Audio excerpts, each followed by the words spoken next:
יש לי אישה שאוהבת אותי, היא רק שלי, היא מכירה אותי מההתחלה, שלי, שלה. שהכי מצחיק אותי? כן. שום דבר. אוי, זו שאלה טובה. את האמת שאני לא ממש יודעת.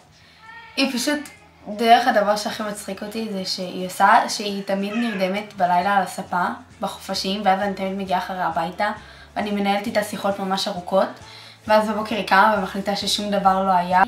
לפעמים היא עושה פדיחות. מה למשל? שפעם הלכנו לפסטיגל ולמקום שהיה צריך להכניס את המזומן, היא הכניסה כרטיס אשראי, והיינו צריכים לקרוא לשמר וכל מיני סיבוכים. כמה דברים שגיליתי איתה, אמא שלי. וזה יש תשובה. שאני לא מקשיב לה או שאני מתעלם ממנה. שאני לא מסדרת את החדר, ושאני משאירה את הדלת של הארון פתוחה, ושאני לפעמים לא קוראת. רגע, יש איזה תשובה. הבנתי. מה? מה שהכי מעצבן את אמא זה שאני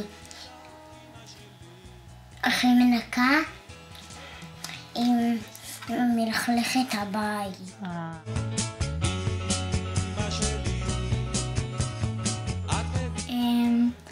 שאני מקשיב לה, שאני מתייחס אליה.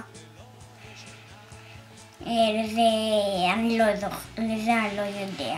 אני מסדרת את החדר, ואני דואגת שהכל יהיה מסודר בסידור של אמא ולא סידור שלי. מה זה סידור של אמא?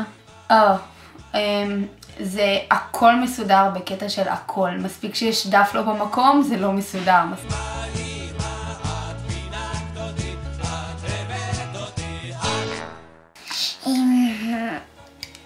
זה אמא שקוראים לה אבא ואמא שלי, בטח. אמא טובה, נהדרת. אמא היא כאילו אמא שדואגת, אמא שעוזרת, אמא שלפעמים גם כועסת, שצוחקת. היא פשוט אמא. מה אני הכי אוהבת? שהיא כאילו, שהיא תמיד נמצאת שם ותמיד אפשר לשאול אותה דברים ולהתייעץ איתה. וזהו. שאמא עוזרת, תומכת, שנמצאת איתנו שצריך, והכל. אוקיי.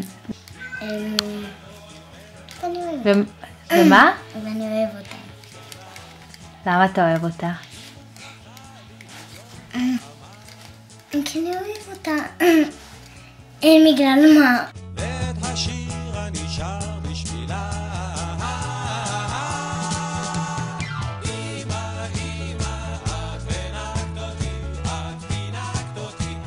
שיהיה לה המון מזל טוב, שיהיה לה חג שמח, ושיהיה לה יום הולדת שמחה הכי טובה בעולם.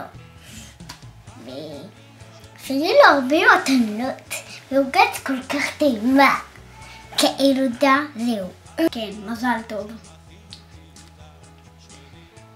ושתמיד שתישאר אימא נהדרת ותומכת כמו שהיא, שתמשיך בדרך הישר וזהו.